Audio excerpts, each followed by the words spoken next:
In 23 cycles of xenobiology, I have never been afraid.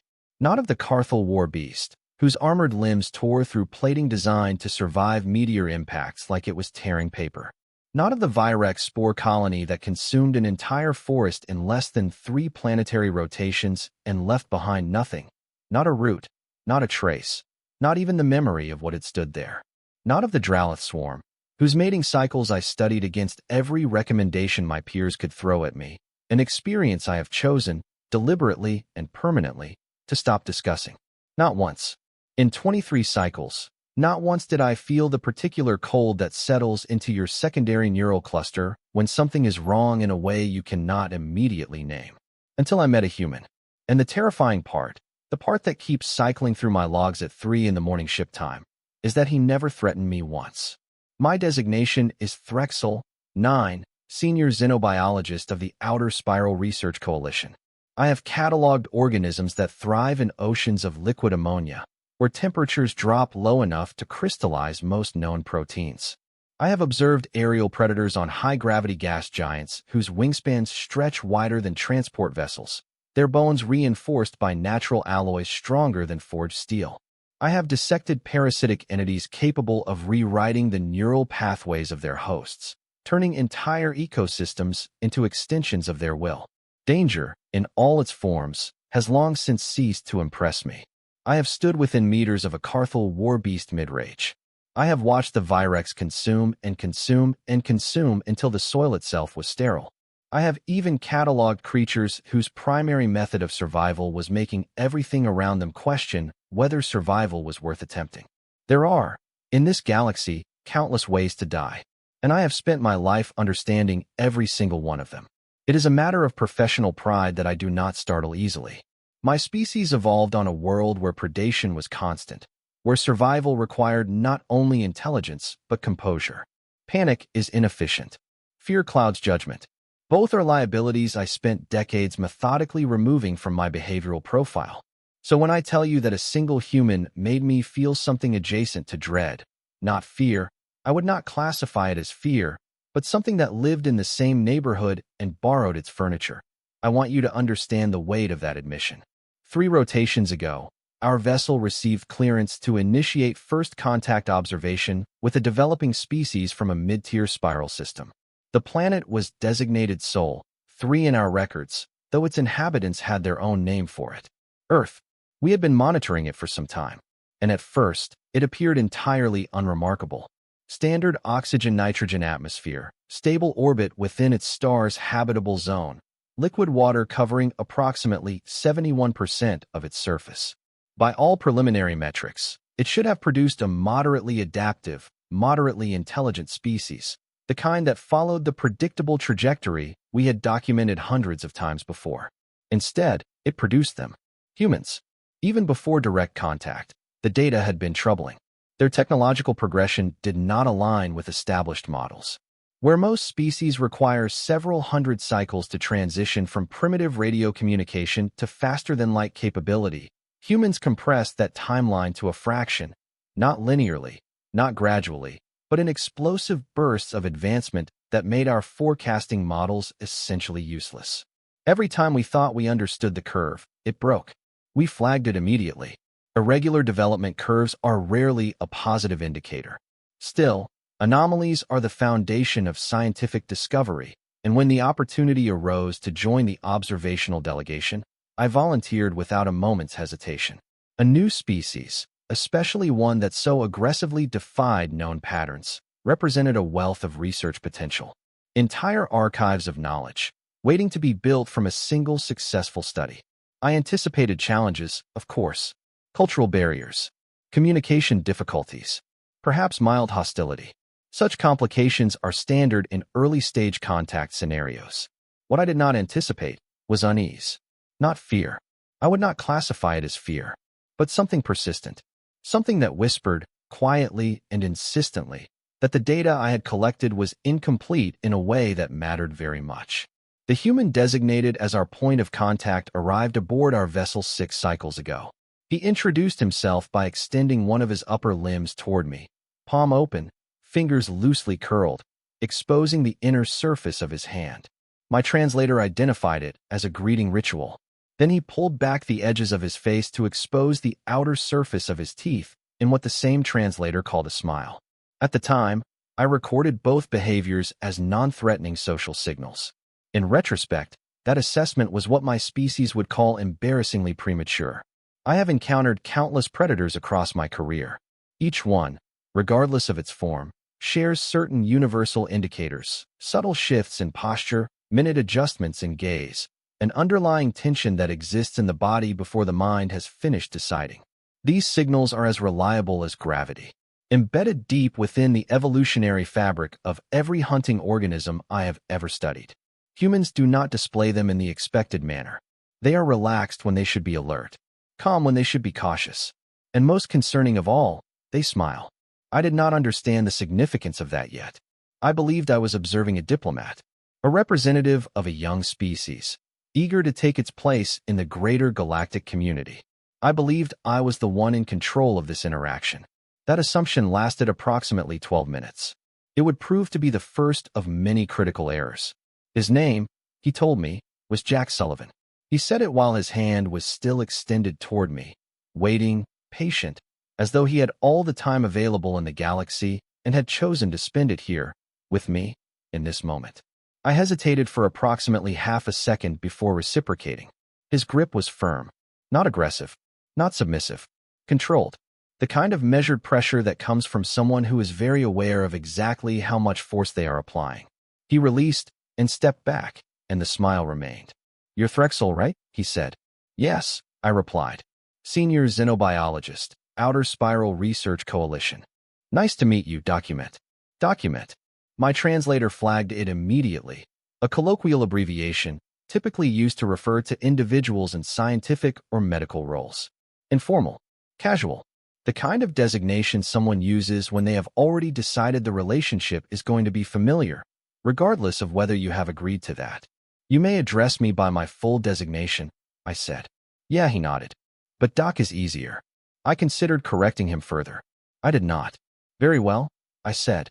He glanced around the chamber, taking in the architecture, the data streams, the subtle movement of holographic overlays across the walls.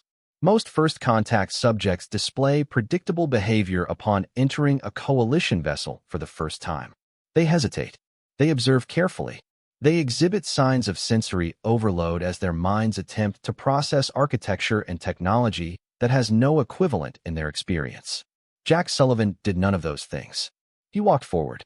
Not slowly, not recklessly, just forward, as though he had already made an internal assessment and decided there was nothing here that required hesitation.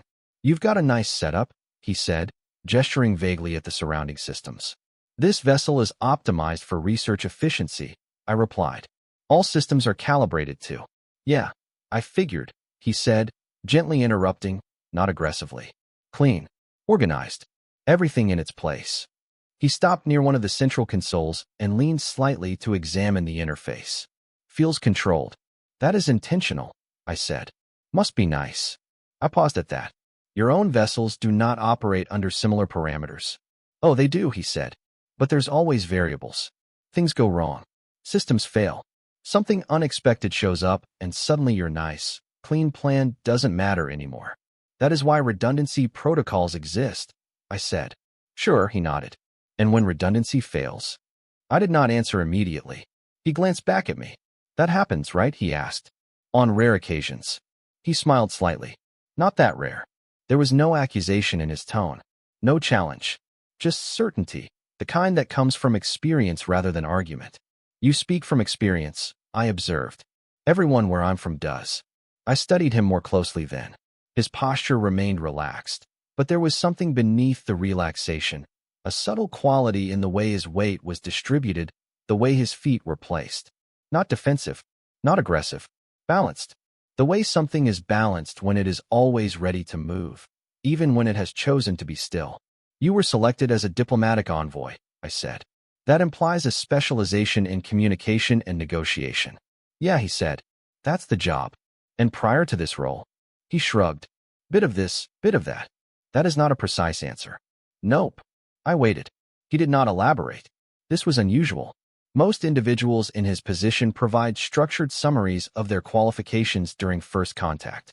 It is a method of establishing credibility and building trust. He showed no interest in doing so. Your background information is limited in our records, I said. Classified, he replied. For what purpose? Safety. Whose safety? He met my gaze directly. Held it. Everyone's. The response was immediate. Unhesitating. And yet something shifted in the space between us when he said it. Not a threat, not a warning, but a weight. A density that had not been present before. I accessed his file again. The same sparse data.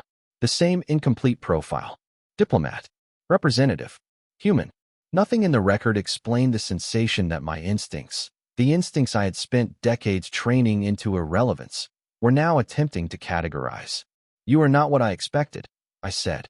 He chuckled softly. Yeah, we get that a lot. That was not intended as humor. I know.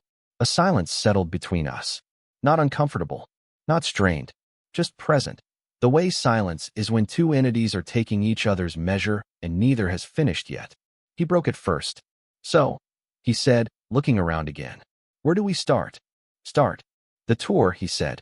You didn't bring me all the way out here just to stand in a room and stare at each other. That is correct, I said. There is much to show you. Good, he replied. And then, simply, I'm curious. Curious. The word registered in a way I did not immediately understand. Curiosity is common among intelligent species. It drives exploration, discovery, understanding. But in high-risk environments, curiosity is almost always tempered by caution, balanced by self-preservation. In him, it did not appear to be tempered by anything at all. If you will follow me, I said, turning toward the corridor. He fell into step beside me without hesitation. No questions. No requests for clarification. Just movement. And as we exited the chamber, I became aware of something I had not consciously registered before. His lack of hesitation was not ignorance. It was not recklessness. It was choice. He was observing everything. I could see it in the micro-adjustments of his gaze, the way his attention moved across the corridor without appearing to move. He was cataloging, filing, building a map. He simply chose to do all of that while appearing completely at ease. That, more than anything else that had happened so far, was what first unsettled me. Not what he did, but what he did not do. He did not ask where the dangers were. He did not ask what precautions to take. He did not ask if he was safe. It was as though the question had never occurred to him. Or worse, as though he had already answered it himself, and did not consider the answer particularly important. The first containment chamber opened with a soft pressure release, the barrier field flickering briefly as it adjusted to allow observation. Inside, the specimen was already awake. It moved along the perimeter of its enclosure with deliberate, measured steps, body low, multiple limbs distributing its weight with the kind of precision that only exists in organisms that have spent millions of years perfecting the art of killing. Its outer plating fractured the ambient light in shifting patterns that made it almost impossible to track its exact outline for more than a fraction of a second at a time. This, I said, is a Rethari blade crawler, native to a high-pressure jungle world. Its limbs end in natural cutting edges capable of slicing through most organic material with minimal resistance. Jack leaned slightly to the side, studying it with the careful attention of someone doing genuine analysis. Looks fast, he said. It is, I replied. Its recorded strike speed exceeds most known reaction thresholds. Prey rarely perceives the attack before. The creature moved. One moment it was still. The next, it struck the inner surface of the containment field with enough force to distort the energy barrier outward visibly before it stabilized again. Jack didn't flinch. Not even a breath. Yeah, he said. Definitely fast. He stepped a little closer to the barrier. Do not approach further, I said immediately. While the containment is secure, proximity increases the risk of... It's testing the field, he said. I stopped. What? He gestured toward the creature. It hit the same spot twice. That's not random aggression. I reviewed the impact logs in real time. He was correct. The strike vectors aligned within a margin of less than 2 degrees. It is assessing structural integrity, I said. Yeah, he nodded. Smart. The crawler shifted again, its head angling slightly, adjusting its perception of whatever it was seeing beyond the barrier. Jack watched it for another moment. then gave a small, approving nod. Cool, he said. Cool. I recorded the response and said nothing. We moved on. The next chamber housed a larger organism, suspended partially in a dense atmospheric medium tailored to its native environment. Its body pulsed slowly with each breath cycle, internal structures faintly visible through semi-translucent layers of tissue. This is a Vorlax constrictor, I explained. It generates immense pressure through sustained muscular compression. Documented cases show it capable of collapsing armored vehicles under extended force. Jack's eyes lit slightly. Like a snake, he said. Define snake. Long. No legs. Squeezes things until they stop moving. That is simplified but accurate. Yeah, he said. We've got those. I turned toward him. You have comparable organisms? Not this big, he admitted. But same idea. He leaned closer, watching the creature's coils shift in slow, instinctive response to movement outside its enclosure. Does it crush bones? He asked. Yes. Nice. I turned fully to look at him. You find this appealing? He shrugged. Just interesting. Different version of something familiar. Familiar. He used that word as though a creature capable of collapsing armored vehicles was something he had a casual frame of reference for. We continued. The third containment unit emitted a low, irregular hum, its field reinforced with additional layers of shielding. Inside, a cluster of smaller entities moved in coordinated patterns, bodies shifting between states of cohesion and separation with fluid, organic precision. This is a SYTH collective, I said. Individually, each unit is biologically insignificant. Together, they function as a single organism capable of disassembling organic matter at a molecular level. Jack watched as the cluster flowed along the interior surface of the enclosure, reforming into new configurations with each movement. Like a swarm, he said. Yes. Nanotech. Biological. He nodded slowly. Yeah, that's worse. At last, I said, and I could not keep the faint relief from my tone. A response that indicates appropriate concern. He glanced at me. Oh, I'm not concerned. I just wouldn't want to fall into that. That would be inadvisable. Yeah. He watched it for another moment. Then, inevitably, still cool though. Of course, each enclosure, each organism, each demonstration of lethal adaptation. And each time, his response remained consistent. Interest. Recognition. Occasionally something that looked almost like fondness. Never fear. Never hesitation. It was not that he failed to understand the danger. It was that he categorized it differently from anyone I had ever observed. As though danger was not a category that required a particular emotional response, but simply a variable to be noted and filed alongside all the others. We reached a containment unit positioned slightly apart from the rest. Its field hummed at a noticeably higher frequency. The space around it felt different, not from any measurable environmental change, but from something older and less quantifiable. Inside, a quadrupedal organism paced slowly.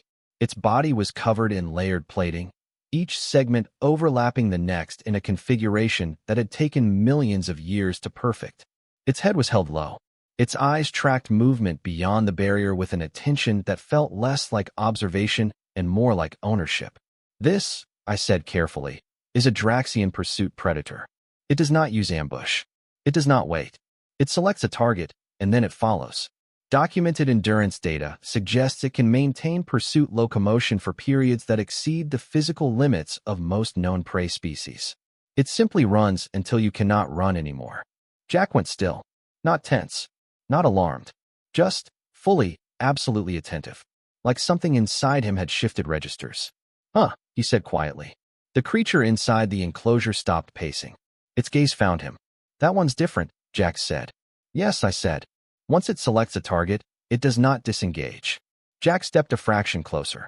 The predator mirrored the movement, slow, deliberate, the way an apex hunter moves when it is not yet committing but is finished pretending it isn't watching. I felt something shift in my internal state. Hunter. Prey. Assessment. The sequence was as familiar to me as my own designation. Maintain distance, I said. Jack didn't respond. He was watching the creature, and the creature was watching him. Seconds passed. 5, 10, 15. Then Jack exhaled, one slow, quiet breath, and said, almost to himself, yeah, we've got those too. I turned toward him. Clarify. Persistence hunters, he said. On Earth. They track you. They follow you. They don't stop until you drop. That is an advanced predatory strategy, I said. Works, he replied. The creature took a step forward. So did he. The movement was subtle, barely perceptible. A shift of weight, a fractional adjustment. It could have been nothing. It was not nothing. The predator's posture changed. Not forward. Not aggressive. It hesitated. Then, slowly, with the kind of reluctance that looked almost like confusion, it lowered its head. A fraction. A minimal adjustment in a creature that had never, in all our documented observation of it, made that particular adjustment before. Something cold moved through my cognitive processes. That, I said, is not standard behavior. Jack blinked, as though returning from somewhere. What? It should be advancing, I said. Its instinctual response to a subject at that proximity is pursuit. It does not hesitate. Maybe it's not sure yet, he said. Not sure of what? He glanced at me, calmly, almost casually. Whether I'm prey. The statement was quiet, offhand, delivered with the same measured tone he used for everything else. But it carried implications my system struggled to reconcile. You are unarmed, I said. Yeah. You are outside the enclosure. Yep. You present no visible threat to a predator of that classification. He smiled slightly. Visible, he repeated. Before I could respond, he stepped back. The moment dissolved. The predator resumed its pacing, though its movements were less direct now. Its attention divided in a way I had never observed. Jack turned away. All right. What's next? I remained where I was for a moment longer, because a predator that does not disengage had just disengaged, and I could not explain it. I turned and followed him, my thoughts cycling through possible explanations. Environmental interference. Containment field distortion producing an unusual sensory output. Behavioral anomaly triggered by an unknown variable. None of them held, because the pattern was becoming visible, not in the creatures, in him. Each organism had reacted differently, different instincts, different strategies, different thresholds of aggression. And yet across all of them, there had been a common thread. A moment of subtle recalibration. A beat of something that looked, in each case, uncomfortably like uncertainty. As though, on some level they could not consciously articulate, they recognized something in him. And they did not like what they found. You okay, Doc? He asked, glancing back. Yes, I said automatically. You look like you're thinking too hard. I am analyzing data. Yeah, he said. Try not to overthink it. That would be counterproductive. He chuckled softly. Sometimes your gut figures things out faster than your brain. My species evolved beyond reliance on instinct long ago. We consider it one of our more significant achievements. I was, in that moment, considerably less certain of that than I had been an hour earlier. We entered the central observation hub.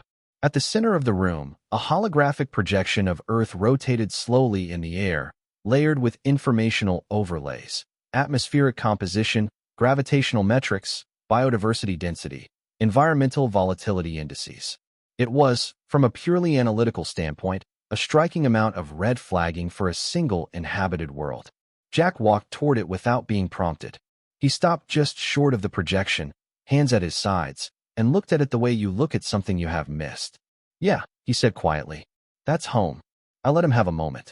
Then I activated the expanded data feed. Your planet falls under a high-tier hazard designation, I said. Deathworld, he said. Yes. He didn't look surprised. He looked, if anything, faintly amused. The way you look when someone says something that is technically correct but misses the point entirely. It is not a casual classification, I continued. Only a small fraction of known inhabited worlds meet the criteria. The designation accounts for environmental instability, predator density, atmospheric composition, biological threat indices. And Earth ticks all those boxes, he said. Yes. I expanded the display. Storm systems flared across continents with enough scale to engulf entire land masses. Seismic activity pulsed in unstable patterns across multiple tectonic boundaries. Ocean pressure zones highlighted depths that would collapse most known submersible technology before reaching the bottom. Your atmospheric disturbances alone reached destructive classifications with a frequency that would be considered catastrophic by coalition standards, I said. Your oceanic life forms exert forces exceeding industrial tolerances. Your land environments support apex predators with physical capabilities far beyond galactic norms. Yeah, he said. We've got some nasty stuff. Your microbial ecosystem presents constant biological threats. I continued. Disease vectors evolve at rates that consistently outpace available countermeasures. From an external analytical perspective, your world is actively hostile to life. He was quiet for a moment. Then he smiled again. You say that like it's a bad thing. I paused. It is not considered advantageous. He let out a soft breath, something between a laugh and a sigh. See, that's where you're getting it wrong. Explain. He gestured toward the projection. You're looking at all this and seeing danger. Storms, predators, diseases. Things that kill. That is an accurate assessment. Sure, he nodded. But that's not the whole picture. He stepped closer to the display, his gaze moving slowly across continents, oceans, churning cloud formations. All that stuff doesn't just kill things, he said. It shapes them. Everything on Earth is constantly adapting. Weather changes, animals change. Predators evolve, prey evolves. Diseases get worse, immune systems get stronger. He tapped lightly at the edge of the projection. It's not just survival. It's pressure. Constant, relentless pressure. Pressure typically produces instability, I said. Or improvement, he countered. Depends on what's being pressured. I processed that carefully. Increased environmental stress does accelerate evolutionary processes, I admitted. However, it also increases failure rates significantly. Yeah, he said. A lot of things don't make it. And yet your species did. He smiled. Yeah, we did. No arrogance. No performance of pride. Just acknowledgement. A fact, stated plainly, the way you state facts that you have long since stopped needing to prove. You developed under continuous existential threat, I said. Pretty much. And this shaped your behavioral patterns. Definitely. Including your apparent comfort with danger. He shrugged. When everything around you is dangerous, you stop treating danger like something special. You figure out how it works. You learn what to avoid, what to fight, what to walk past. That is a form of selective risk assessment, I said. Yeah, exactly. And you apply this instinctively to all unfamiliar environments. More or less. I turned back to the projection. Your world's surface gravity is approximately 9.8 meters per second squared, above coalition standard. Your atmospheric oxygen concentration would produce toxic effects in the majority of known species. Your environmental conditions fluctuate beyond tolerability ranges for most documented life. Feels normal to me, he said, because you evolved within those parameters. Yep. And therefore what is lethal to others is simply baseline to you. He grinned. Home field advantage. The phrase settled differently than it had the first time I heard it. It had weight now. Context. I shifted the display and isolated specific data points. Your apex predators, I said. Tell me about them. He tilted his head. Which ones? There are many, I said. He chuckled quietly. Yeah, there are. Select a representative sample. He thought for a moment. All right.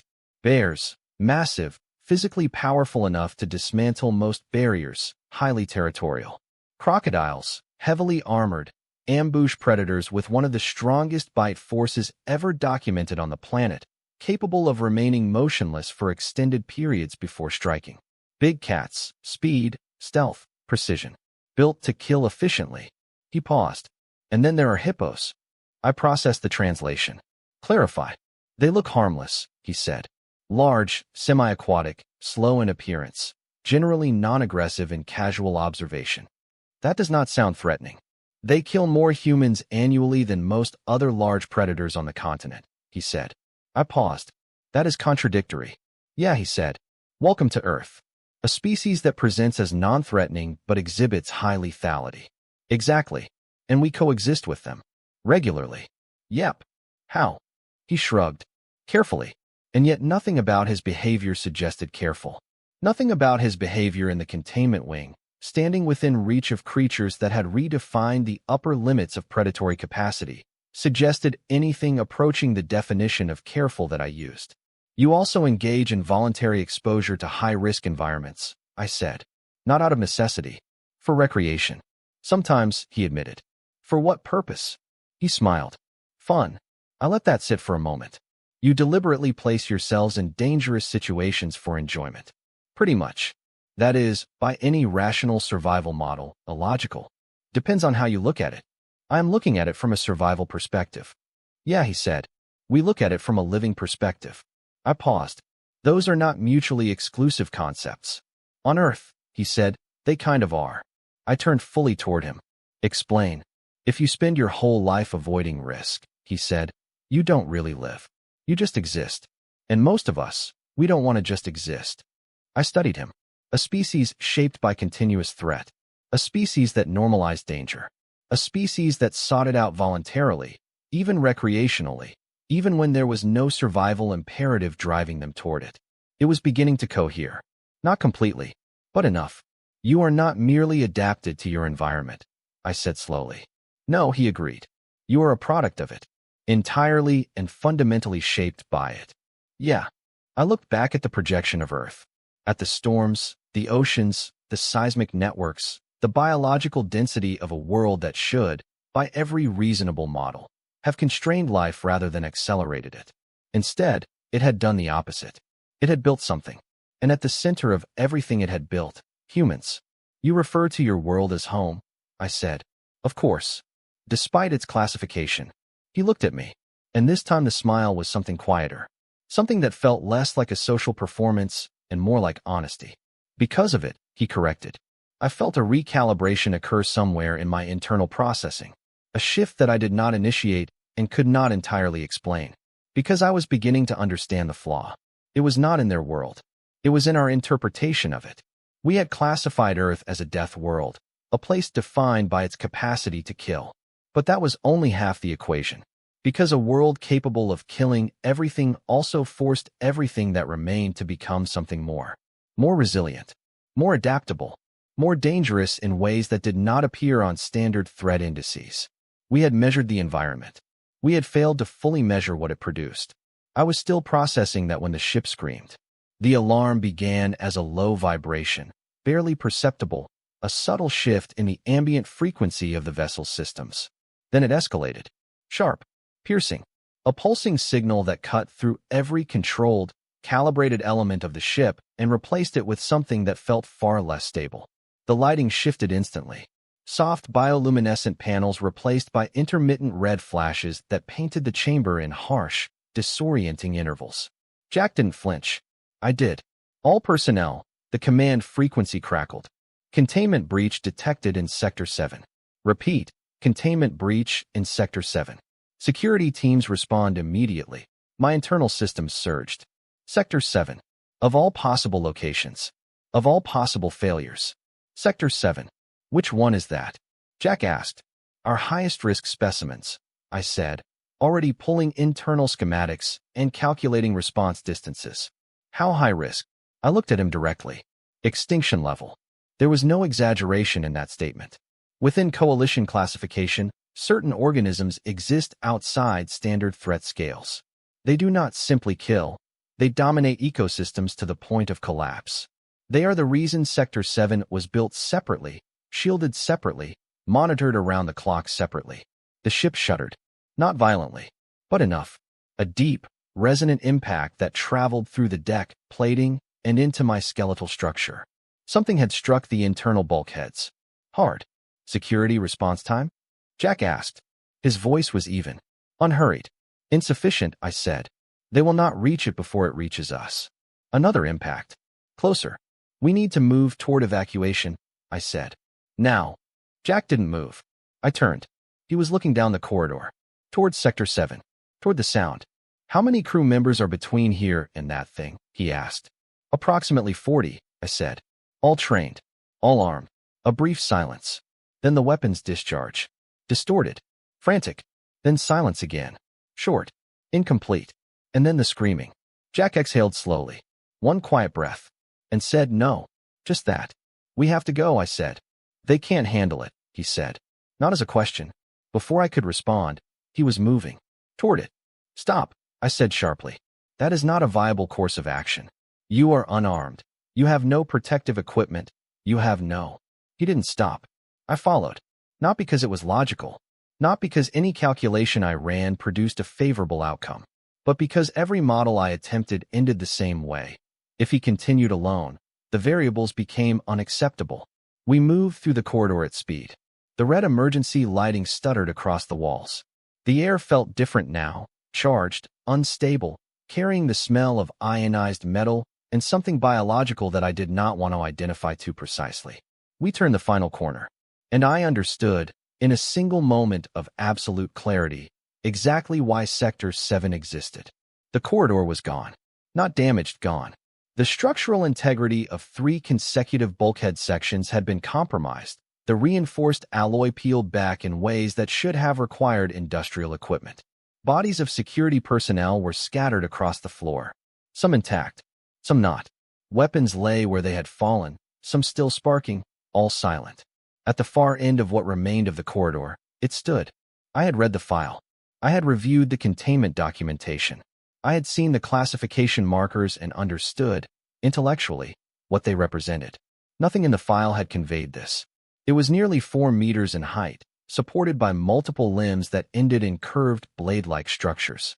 Its outer plating was layered and segmented, designed not merely to protect, but to absorb and redistribute force. Sections of its body bore the marks of weapon impacts, plasma burns, kinetic scoring, and it had absorbed them all. Its head moved with slow, deliberate precision. Multiple eyes, each one focusing independently before aligning. Target acquisition. It found us.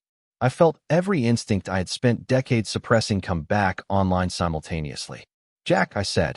My voice was lower than I intended. "We need to leave." He didn't respond. He took a step forward. The creature reacted instantly. Its body shifted, limbs adjusting, weight redistributing. The posture of something committing to an action it has already decided on. I had seen that posture before. Many times. It is the moment before the strike. The moment before the outcome is no longer uncertain. "Do not move," I said. I was not entirely sure which of them I was speaking to. Jack stopped. Not because of my instruction. I understood that clearly. He stopped because he chose to stop. He stood there in the center of that destroyed corridor, unarmed, unprotected, surrounded by evidence of what this thing had already done to 40 trained, armed security personnel, and he was calm. Not performing calm. Not suppressing something beneath the surface. Genuinely, completely calm. The alarms pulsed. The emergency lights stuttered. And in the silence between the sounds, 2 things faced each other across the wreckage. The creature took a step forward. Slow. Deliberate. Testing. Jack did not move. Did not speak. Did not alter his breathing pattern. He simply stood there and watched. The silence stretched. 5 seconds. 10. 15. And then something happened that I do not have adequate language for. The creature paused. A fractional hesitation, barely perceptible, over in less than a second. But it was there. An interruption in what should have been an uninterrupted sequence of behavior. It tilted its head. The way something tilts its head when the information it is receiving does not match the model it was operating on. Jack exhaled slowly. And then he smiled. Not the casual expression I had seen since his arrival. Not the social signal. This was something else entirely. Something I had only ever observed in the files of apex predators recorded in the final moments before engagement. A stillness in the face that was not passivity, but its precise opposite. Controlled. Targeted. Aware of exactly what it was doing. The creature's response was immediate. It stepped back. 1 step. Then another. Its limbs adjusting. Not for attack, but for distance. For space. For something I had never seen it display in any documentation, any observation log, any behavioral study. Uncertainty. My cognitive systems stalled completely. This organism did not hesitate. It did not retreat. It had just dismantled a fortified corridor and eliminated an armed security contingent without slowing down. It did not, by any biological or behavioral model in my possession, do what it was doing right now. Jack took a step forward. The creature stepped back. Again, the roles had inverted so completely and so quickly that I genuinely struggled to process what I was observing. "Yeah," Jack said quietly. His voice was calm, almost conversational, as though he were noting something mildly interesting rather than staring down something that had just killed 40 people. That's what I thought. The creature made a sound. Low, distorted, resonant. Not a threat display. Not the pre-attack vocalization I had heard in the containment logs. Something different. A decision, perhaps. Or the sound of something that has done a calculation and chosen to accept the result. It turned. Abruptly. Violently. Its body crashed through the side paneling as it forced its way into adjacent service tunnels, tearing through reinforced structures as though they were suggestions rather than barriers. And then it was gone. The corridor fell silent. Jack stood there for another moment. Then the tension dissolved from his posture as completely as though it had never existed. He glanced back at me. "Is it just me?" he said. "Or did that thing look a little nervous?" I could not answer, because I had spent 23 cycles studying life in its most extreme and hostile forms. I had documented predators that redefined what predation meant. I had stood in rooms with creatures that had no natural equivalents anywhere in our records. And I had never, not once, seen one of them run. Not from superior firepower. Not from overwhelming tactical force. From a single unarmed human who had smiled at it. For several seconds I remained exactly where I was. Jack had already moved on. He stepped forward, examining the damage along the corridor walls, nudging aside a fallen weapon with the side of his foot the way you navigate debris after a minor inconvenience. "Huh," he muttered. "Big guy really didn't like me." I forced my systems back online. "That creature," I said slowly, "is classified beyond standard predatory scales. It has demonstrated resistance to plasma-based weaponry, extreme structural durability, and advanced hunting intelligence. It does not disengage from prey once engaged. There is no documented case of it disengaging once engaged." "Yeah, I got that vibe," he said. "And yet it disengaged." He crouched briefly, examining a deep gouge in the floor plating. "Guess there's a first time for everything." "That is not." I stopped. Because I did not have a continuation. Because there was no existing framework that produced this outcome as a logical result. I looked at him. At the unmarked skin. At the complete absence of any visible factor that would justify what I had just observed. "You altered its behavior," I said. He glanced back at me. "Did I?" "Yes." He stood up, brushing his hands together lightly. "Or maybe," he said, "it just figured something out." "What?" He smiled. "That it picked the wrong target." Footsteps echoed down the corridor. Heavy, coordinated.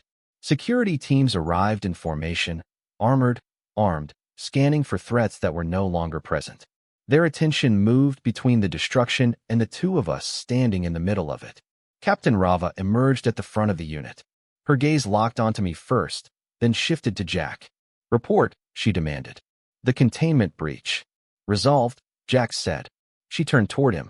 "Resolved." "Yeah." Big guy decided he had somewhere else to be. Her eyes narrowed. "That organism does not retreat." "That's what I've been hearing," he replied. She looked back at me. "Explain." I opened my mouth. Closed it. Tried again. "It encountered Mr. Sullivan," I said. "And it disengaged." Her posture shifted. Just slightly. But noticeably. "From an unarmed individual," she said. "Yes." She turned slowly toward Jack. He gave a small shrug. "What can I say? I've got a winning smile." Several members of the security team shifted. Not because of the humor. Because of the implication. Captain Rava studied him for a long moment. Then gave a sharp gesture. "Containment teams, track the organism. Full priority." The unit dispersed. She remained. Her gaze returning to Jack. "You will remain under observation," she said. "Sure," he replied easily. "This is not optional." "Got it." No resistance. No argument. Just compliance. Which, somehow, was almost more unsettling than defiance would have been. She followed her team, leaving us alone again. I looked at him, not as a subject, not as a diplomatic representative, as a variable I had fundamentally failed to account for. "You knew," I said. He tilted his head slightly. "Knew what?" "That it would not attack." He considered that, then shook his head. "Not exactly." "Clarify." "I knew it might hesitate," he said. "Based on what data?" He tapped lightly against his temple. "Pattern recognition. That is insufficient as a basis for that decision." "Not really. You had no prior exposure to that organism." "Nope." "No behavioral models." "Nope." "No predictive framework from our databases." "Not your kind," he said. I paused. "Explain." He leaned back slightly against the wall. "Predators are predators. Different planets, different shapes, different methods, same core instincts. They all ask the same question before they commit." "And what question is that?" "Can I win?" he said simply. "Every predator, everywhere, is running that calculation the moment it engages. It's just fast enough that most of the time it looks like instinct. That is an oversimplification of deeply varied evolutionary biology, I said. Yeah, he said, but it works. You presented no visible threat, I said. Visible, he repeated. There were no weapons, no defensive posture, no biological capability that would register on a threat assessment. Depends on your definition of capability, he said. I paused. Define. He didn't answer immediately. Instead, he looked down the corridor, at the destruction, at the aftermath of something that should have ended very differently. Where I'm from, he said finally, you don't always need claws or armor to be dangerous. Sometimes you need something older than that. That is not supported by most biological threat models. Yeah, he said quietly. That's because most biological threat models don't account for us. No arrogance. No posturing. Just a fact, delivered plainly. You intimidated it, I said. Maybe. How? He held my gaze. The smile this time was smaller, sharper. You ever watch two predators size each other up? He asked. Yes. What happens right before one backs off? I searched my memory carefully. Assessment. They evaluate risk against reward. They calculate probability of injury against probability of success. Exactly, he nodded. It decided I wasn't worth it. That is illogical given the available data, I said. You had no measurable advantage. He held my gaze. Not one you could measure, he said. The words settled heavily into the silence. Because they implied something real. Something that existed outside my instruments. A variable that did not appear on threat indices or behavioral models or any of the classification systems I had spent my career refining. And I was beginning to understand that its absence from those systems was not an oversight. It was a gap. We began walking again. Slower now. The urgency had been replaced by something else. A mutual processing. A shared recalibration. You mentioned persistence hunters on your world, I said. Yeah. You have encountered them directly. Sometimes. And survived. Obviously. What determines the outcome of those encounters? He thought about it genuinely. Depends. Sometimes strength. Sometimes speed. Sometimes you read the situation wrong, and you just get lucky. And in this case? He smiled. Confidence, he said. It doesn't show up on your charts, but it's real. Every predator that's ever lived can read it.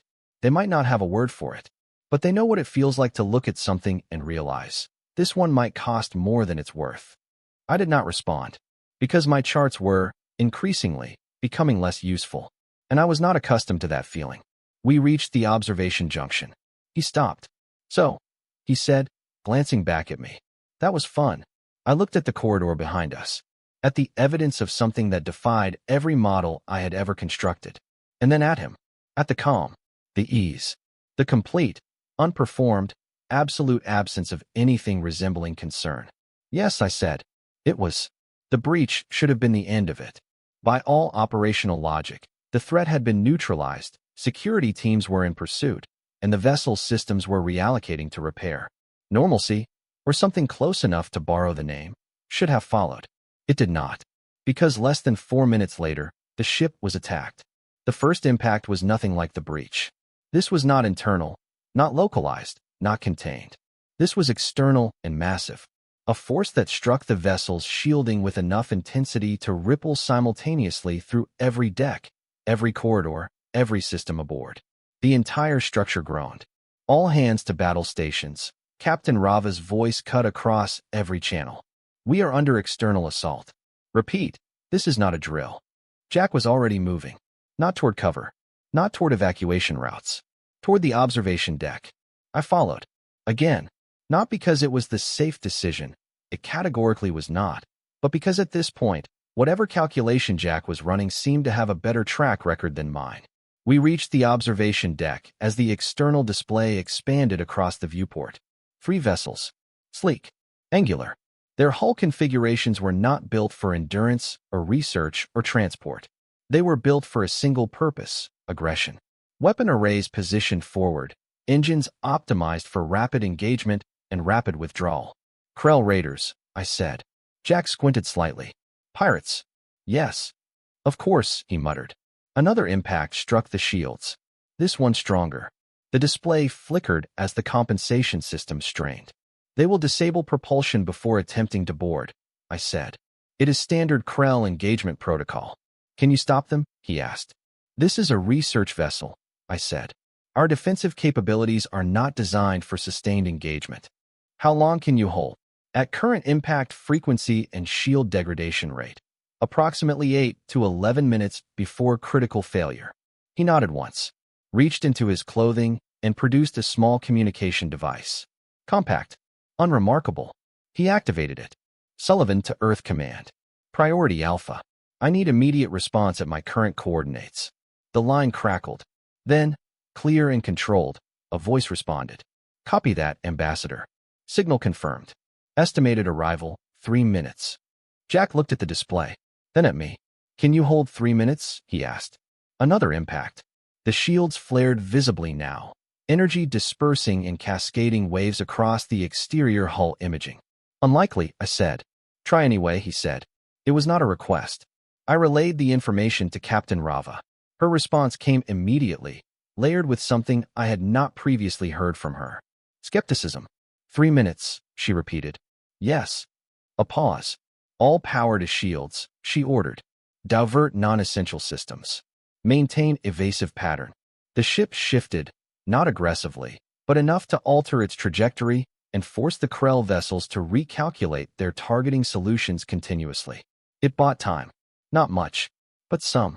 2 minutes, 30 seconds, Jack said, glancing at his device. Another impact. The structural integrity of the outer sections began registering minor warnings. Shields at 40%, a voice reported over the internal channel. The Krell ships adjusted formation, spreading slightly, covering escape vectors systematically. Efficient. Coordinated. The behavior of predators that had done this before and were not concerned about the outcome. They're hurting us, I said. Yeah, Jack replied. Makes sense. Another hit.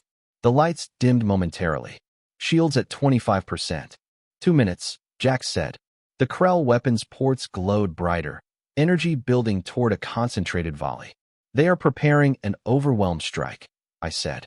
A simultaneous discharge designed to collapse the remaining shield capacity in a single sequence. Then we just need to make it to the 2-minute mark, he said.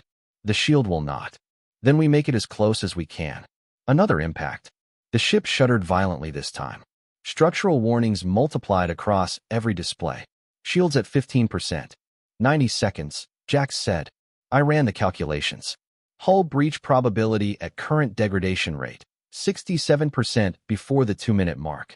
Crew survival rates in the event of catastrophic shield failure. I stopped running that particular calculation. The Krell ships aligned. Perfect formation. Weapons charged to maximum. The geometry of the strike made it clear they had calculated the same numbers I had, and they agreed. 30 seconds, Jack said. The lead vessel fired. A concentrated stream of energy surged toward us. And then space broke. Not opened. Not shifted.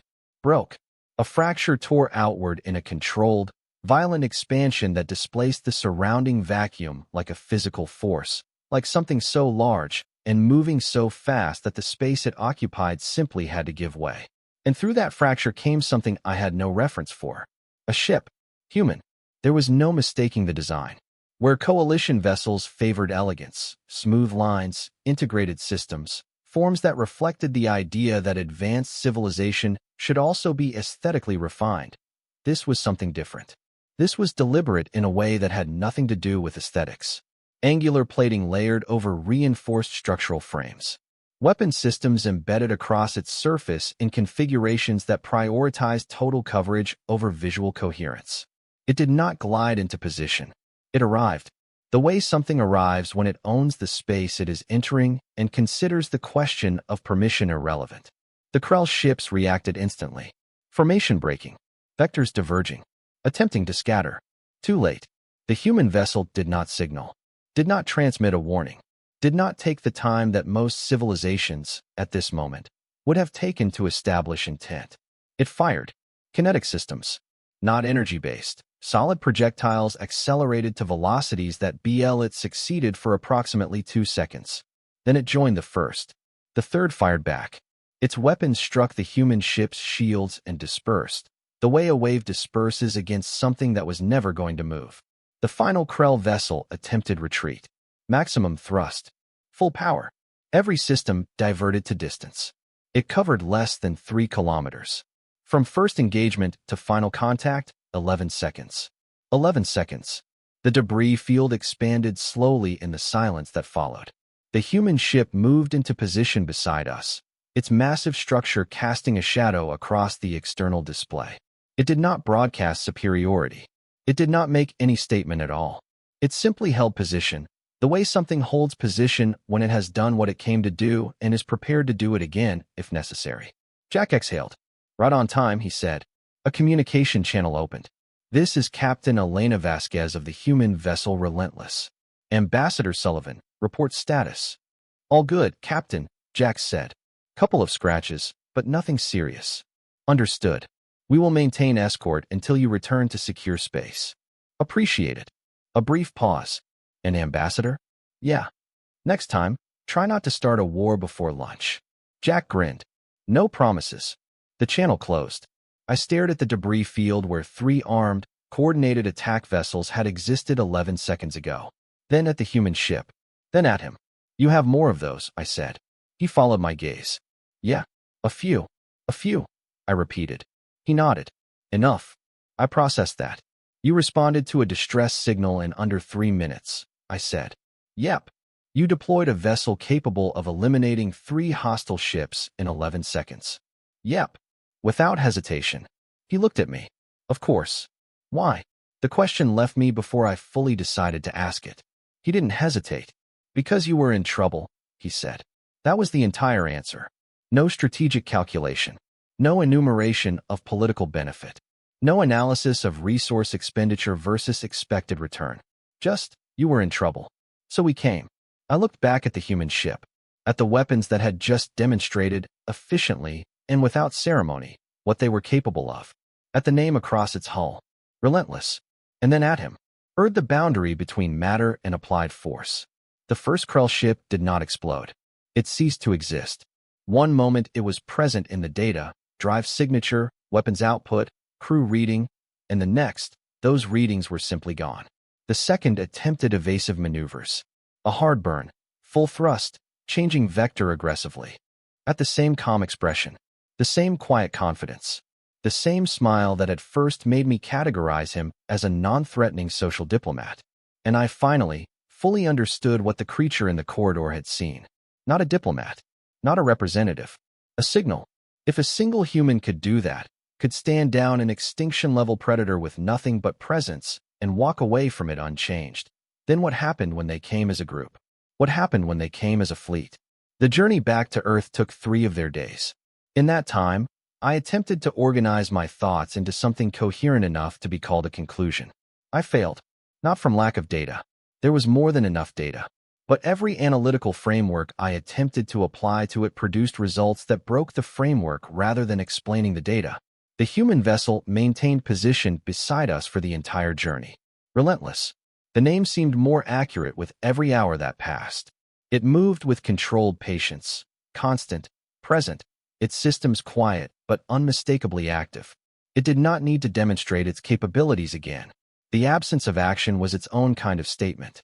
Jack spent most of the journey as though nothing significant had occurred. He spoke with crew members. He asked questions about their home systems, their research, their daily routines, with what appeared to be genuine interest. He laughed, easily, freely, at things I would not have identified as humor. He slept, apparently without difficulty, in a bunk that was 40% narrower than his stated preference. As if facing down an extinction-level predator and watching 3 ships be dismantled in 11 seconds were events that fit naturally into a typical week. Perhaps, for his species, they did. I observed him whenever possible, looking for inconsistencies, looking for cracks, something that would allow me to finally, accurately categorize him. I found none.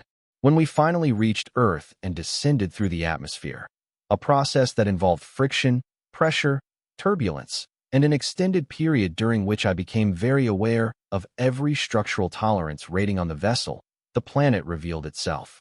From orbit, it was beautiful, blue and green and dynamic, alive in a way that no controlled coalition environment could replicate. But even from that distance, the data overlays told the rest of the story. Storm systems of continental scale churning across ocean surfaces. Seismic networks pulsing in unstable configurations. Atmospheric disturbances forming and dissipating with a frequency that would, on any coalition world, constitute a state of emergency. Order and chaos existing simultaneously, each sustaining the other. When we landed and the hatch opened, the world rushed in. Sound, wind, movement, life, in every direction, at every scale, operating in every frequency simultaneously. The biological signal density was unlike anything I had experienced outside of the most extreme research environments. You get used to it, Jack said, stepping out ahead of me. I followed, carefully. Every step required adjustment. The gravity was heavier than I had intellectually prepared for. The air was denser. The environment was not passively present. It was active. Everything in it was doing something. This is standard? I asked. Pretty normal, he said. Over the cycle that followed, I observed their settlements, their interactions, their behavior within their own environment. What I found did not match my models. They did not dominate their environment the way I had expected.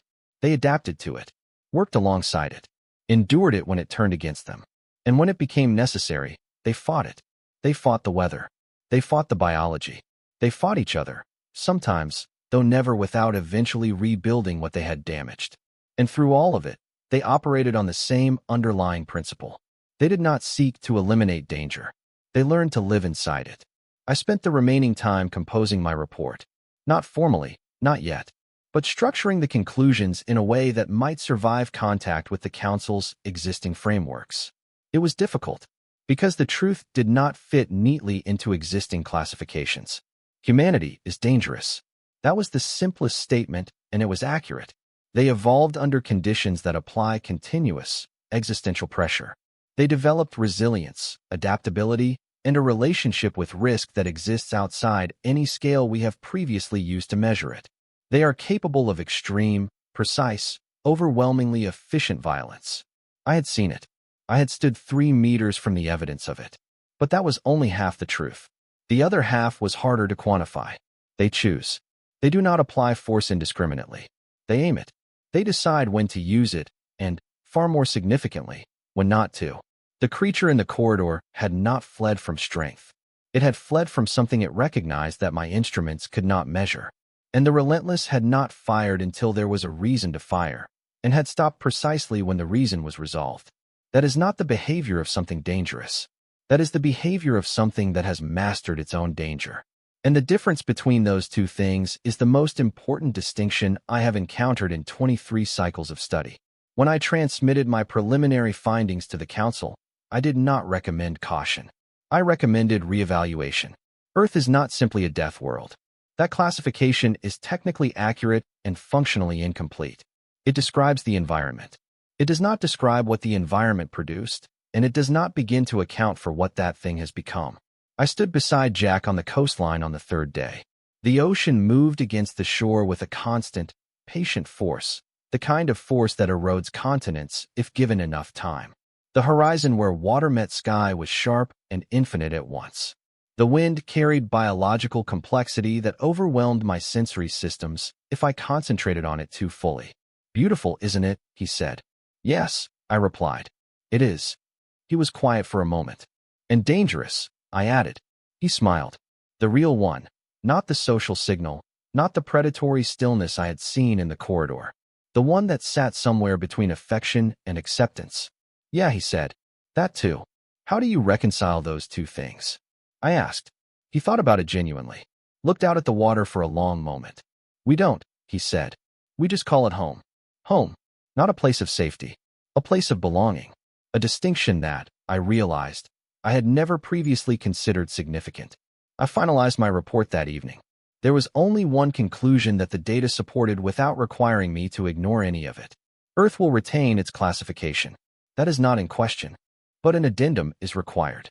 A new designation, not for the planet, but for its people. Because what the coalition encountered, in the figure of one human diplomat aboard one research vessel in the course of one standard observational contact, was not a sample of a dangerous species. It was a signal. The galaxy has encountered predators before. Countless variations, endless forms, every conceivable configuration of hunting biology. We have measured and classified and contained all of them, eventually. But this was something the existing system was never designed to account for. Because what we found, what I watched stand in a destroyed corridor and make something unkillable reconsider its options, was not just a species that survived a death world. It was a species that looked at death every day for their entire evolutionary history and made it hesitate. I transmitted the report, and then I sat with the question I did not include in it. Whether that was a comfort or a warning, I still do not have an answer.